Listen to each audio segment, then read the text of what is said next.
இந்த 2026 நீங்கள் துபாய் வர பிளான் பண்ணுறீங்களா? இந்த வீடியோ ஃபுல்லாக பாருங்கள். அடுத்த 7 வீடியோஸ்லையும் நிறைய யூஸ்ஃபுல்லான இன்ஃபர்மேஷன் போட போகிறேன். சேனல் சப்ஸ்கிரைப் பண்ணி வச்சுக்கோங்க. நீங்கள் சோஷியல் மீடியாவில் பார்க்கறது உண்மையான துபாயே கிடையாது, எல்லாம் ஒரு மாயே. ரைட் நவ் திங்ஸ் எல்லாமே சேஞ்ச் ஆகிடுச்சு. Things are changing because of war, அது இதுன்னு ஏகப்பட்ட விஷயங்கள் இருக்குது. ஜாப்ஸ் முன்ன மாதிரி ஈஸியாக கிடைக்கிறது கிடையாது, எல்லாமே ரொம்ப டிஃபிகல்ட் ஆகிடுச்சு. காம்படிஷன் இன்க்ரீஸ் ஆகிடுச்சு. எக்ஸ்பென்சஸ் எங்கேயோ இருக்குது. எல்லாமே ரெண்ட்லாம் வந்து பயங்கரமாக ஏற்றுறாங்களே தவிர, ஆனால் அதுக்கேற்ற சேலரி நம்ம கிடைக்குதான்னு கேட்டால் இல்லைங்க, இல்லை. நிறைய பேர் ரொம்பவே ஸ்ட்ரகிள் பண்ணுறாங்க. அதுவும் சைலண்ட்டாக வீட்டில் வந்து யாராவது ஃபோன் பண்ணி கேட்டால் கூட நான் நல்லா இருக்கேன், எனக்குலாம் எந்த பிரச்சனையும் இல்லை. இந்த வீடியோவில் ரியல் சுச்சுவேஷன் என்ன அப்படின்றதையும் பார்ப்போம். ஸோ ஃபஸ்ட்டு ஜாப்ஸ்லேருந்தே ஆரம்பிக்கலாம். முன்ன மாதிரிலாம் கிடையாதுங்க. இப்போ எல்லாமே வந்து கொஞ்சம் டிஃபிகல்ட் ஆகிடுச்சு. பீப்புளுக்கு வந்து அவ்வளோ சீக்கிரம் ஜாப்ஸ் வந்து கிடைக்கிறது கிடையாது. இப்போது ஒரு ஜாப் வேகன்சி போடுறான்னா அதுக்கு 100கணக்கான அப்ளிகேஷன் வருது, 1000கணக்கான அப்ளிகேஷன்ஸ் வருது. சம்டைம்ஸ் உங்கள் சிவியை கூட யாரும் பார்க்க கூட மாட்டாங்க. அந்த ஒரு ரீசனுக்காக தான் நீங்கள் அப்ளை பண்ணியுமே அதுக்கான ப்ராப்பர் ரெஸ்பான்ஸோ எந்த ஒரு ரிப்ளையும் வரது கிடையாது. இன்ஸ்டாகிராம்லேயும் யூடியூப் கமெண்ட்ஸ்லேயும் நிறைய பேர் சொல்லியிருப்பாங்க, நான் ஜாப்ஸ் வந்து இது பண்ணுறேன், அப்ளை பண்ணுறேன், டெய்லி அப்ளை பண்ணுறேன், ஆனால் எனக்கு வந்து ப்ராப்பரான ரெஸ்பான்ஸே வரமாட்டுது அப்படின்னு சொல்லிட்டு நிறைய பேர் வந்து ஸ்ட்ரகிள் பண்ணாங்க. அதுக்கான மெயின் ரீசன் பார்த்திங்கன்னா காம்படிஷன் ஜாஸ்தி ஆகிடுச்சு. நிறைய பேர் கிளம்பி வராங்க. அப்படியே ஒரு சினாரியோ இமேஜின் பண்ணி பாருங்களேன். நீங்கள் வந்து ஒரு ஐடியாவில் வருவீங்க, ஓகே நான் துபாய் போகிறேன், ஒரு 1 or 2 weeks இல்லை 1 monthக்குள்ளே எனக்கு வேலை கிடைச்சிரும் அப்படின்னு சொல்லிட்டு. ஆனால் 1 மாதம் 2 மாதம் ஆகியும் நிறைய பேருக்கு வேலை கிடைக்காது. நிறைய பேர் வந்து 3 மாதம் வீசா முடிஞ்சு ரிட்டர்ன்லாம் போயிருக்காங்க. எனக்கு தெரிஞ்ச நிறைய பேர் விசிட் வீசாவில் வந்து வேலை தேடி வரவங்களே ஜாப் கிடைக்காம திரும்பி போயிட்டாங்க. ஸோ அந்த ஒரு சுச்சுவேஷனில் தான் இப்போ இருக்குது. நெக்ஸ்ட் என்னென்னு பார்த்தீங்கன்னா எக்ஸ்பென்சஸ் வந்து தாறுமாறாக ஏறிடுச்சு. ஃபார் எக்ஸாம்பிள், என்னோடய ரூம் வந்து பார்த்தீங்கன்னா ஒரு 3 வருஷத்துக்கு முன்னாடி நான் இந்த ரூமுக்கு வரும்போது 2200 ப்ளஸ் தேவா. பட் இப்போ சுச்சுவேஷன் எப்படி ஆயிடுச்சுன்னு பார்த்தீங்கன்னா 3000 ப்ளஸ் தேவா ப்ளஸ் க்ளீனிங் அந்த மாதிரி ஆயிடுச்சு. பட் அதுக்கான சேலரி எனக்கு ஏறிச்சான்னு கேட்டிங்கன்னா க்ரோசரிஸ் எக்ஸ்பென்சிவ் ஆகிடுச்சு. டிரான்ஸ்போர்ட்டேஷன் வந்து இதாகிடுச்சு. இப்போ பெட்ரோல் ப்ரைஸும் கொஞ்சம் ஏறி இருக்குது இந்த மாதம். மேஜரான எக்ஸ்பென்சஸ் இங்கே என்ன? ரெண்ட்டு, ஃபுட்டு, டிரான்ஸ்போர்ட்டேஷனு, அப்புறம் அது மற்ற செலவு, இது எல்லாமே வந்து இன்க்ரீஸ் ஆகிடுச்சு. பட் அதுக்கான சேலரி இன்னும் இன்க்ரீஸ் ஆகலை. ஸோ இன்னுமே வந்து அதே சேலரியில் தான் நிறைய பேர் இருக்காங்க.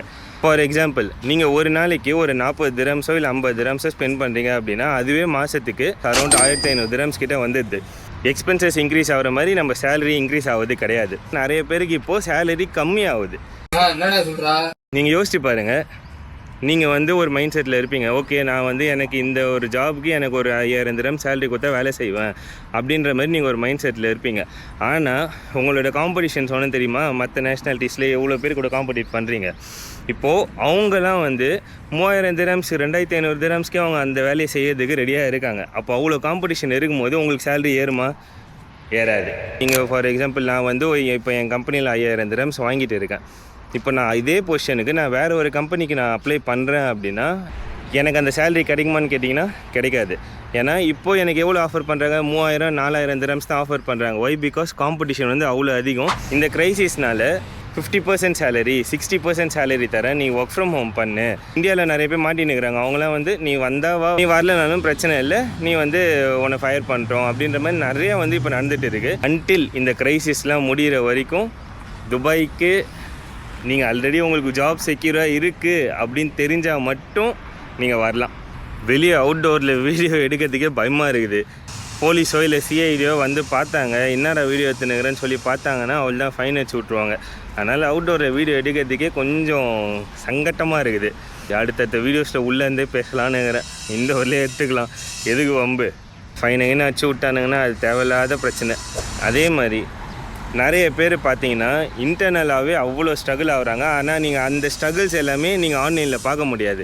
அவங்களோட சக்ஸஸை மட்டும் தான் போஸ்ட் பண்ணுறாங்க. அவங்க என்ஜாய்மெண்ட்டை மட்டும் தான் அவங்க வந்து ஆன்லைனில் சோஷியல் மீடியாஸில் போஸ்ட் பண்ணுவாங்க. அவங்க எவ்வளோ இங்கே கஷ்டப்படுறாங்க எதையுமே நீங்கள் ஆன்லைனில் பார்க்க முடியாது. நிறைய பேர் வேலை இல்லாமல் சின்ன ஜாப்ஸ் அந்த மாதிரிலாம் எடுத்து பண்ணிகிட்டு இருக்காங்க. ஸோ ஜாப் செக்ஷனுக்கு அடுத்த ஒரு இதில் போகும். இப்போ கரண்ட் சுச்சுவேஷன் என்ன அப்படின்னு பார்த்தீங்கன்னா, இங்கே ஆப்பர்ச்சுனிட்டிஸ் நிறைய இருக்குது. பட் அதுக்கான காம்படிஷன் அதை விட 10 மடங்கு 20 மடங்கு ஜாஸ்தியாக இருக்குது. உங்கள் ஆப்பர்ச்சுனிட்டிஸை விட உங்களோட காம்படிட்டர்ஸ் ஜாஸ்தி இங்கே. ஸோ அதுக்கேற்ற மாதிரி நீங்கள் அப்கிரேடடாக வரணும். அண்ட் நிறைய ஜாப் டிப்ஸு, எப்படி வந்து இந்த இன்டர்வியூலாம் கிராக் பண்ணுறது, இது எல்லாமே அடுத்தடுத்த வீடியோஸில் நான் வந்து கண்டினியூஸாக சொல்ல போகிறேன். ஸோ நீங்கள் சப்ஸ்கிரைப் பண்ணி வச்சுக்கோங்க. ஸோ அடுத்தடுத்த வீடியோஸ் எல்லாமே வந்து உங்களுக்கு ரொம்பவே யூஸ்ஃபுல்லான வீடியோஸாக இருக்கும். முன்ன இருந்த துபாய் மாதிரிலாம் இப்போ துபாயே இல்லைங்க. ஏன்னா நிறைய விஷயம் சேஞ்ச் ஆகிடுச்சு. எல்லாமே வந்து ரொம்ப கஷ்டமாக மாறுது. ஒரு மனுஷன் எவ்வளோதான் கஷ்டப்படுது. எல்லாமே அந்த டிஃபிகல்ட்டான ஒரு ஃபேஸில் வந்து இருக்கும் இப்போது.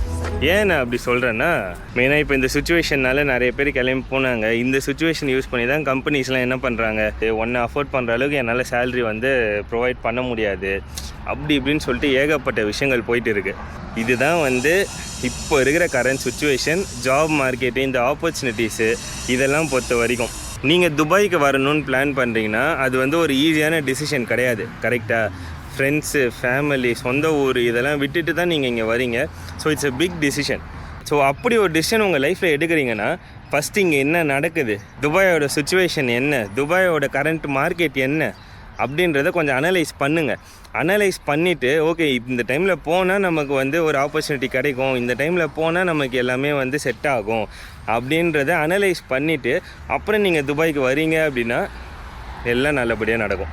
துபாய்க்கு வர்றதுக்கு முன்னாடி எல்லாமே வந்து பிளான் பண்ணுங்கள். எந்த ஒரு விஷயத்தையும் பிளான் பண்ணி பண்ணணும். பண்ணால் மட்டும்தான். இது வரைக்கும் நம்ம சேனலில் பஸ்ஸை காமிச்சது இல்லைல்ல, இதுதான் துபாய் பஸ்ஸு. ஆக்சுவலாக பஸ்ஸில் பார்த்தீங்கன்னா கண்டக்டர்லாம் யாரும் இருக்க மாட்டாங்க. இந்த மிஷின் தான் கண்டக்டர். இந்த நோல் கார்டு காமிச்சேன் தெரியுமா, அந்த நோல் கார்டில் இங்கே டேப் பண்ணிவிட்டு உள்ளே வரணும், இறங்கும் போது அப்படியே டேப் பண்ணிக்கணும், அவ்வளோதான் மேட்ரு. கண்டக்டர் டிக்கெட் வாங்கணும் அந்த இதெல்லாம் கிடையாது. கார்டில் ரீசார்ஜ் பண்ணி வச்சுட்டிங்களா, எடுத்து அப்படியே டேப் பண்ணி அப்படியே யூஸ் பண்ணிக்கலாம். நிறைய பேர் இந்த மந்த்லி பஸ்ஸே யூஸ் பண்ணுவாங்க. ஸோ இந்த இன்ஃபர்மேஷன் எதுக்கு இந்த வீடியோவில் ஆட் பண்ணுறேன்னா, புதுசாக வந்தவங்க என்கிட்ட கேட்டாங்க இது மாதிரி பஸ்ஸில் கண்டக்டர் இருப்பாங்களா, டிக்கெட் எப்படி எடுக்கணும் அப்படின்னு சொல்லிட்டு. நான் தான் சொன்னேன் கண்டக்டர்லாம் இருக்க மாட்டாங்க, இந்த மாதிரி தான் இருக்கும் அப்படின்னு சொல்லிட்டு. சரி, ஒரு சின்ன ஒரு இது பிடிச்சா வச்சுக்கோங்க. இந்த வீடியோவை துபாய் வரணும்னு நினைக்கிற உங்கள் ஃப்ரெண்ட்ஸ் அண்ட் ஃபேமிலிக்கு ஷேர் பண்ணுங்கள். இந்த வீடியோ பிடிச்சிருந்தால் லைக் பண்ணிட்டு பாருங்கள். உங்களோட தாட்ஸ் என்னன்னு சொல்லிட்டு கீழே கமெண்ட்டில் சொல்லுங்கள். அண்ட் மறக்காமல் சேனலை சப்ஸ்கிரைப் பண்ணிக்கோங்க. அடுத்த ஒரு வீடியோவில் பார்க்கலாம். பாய்.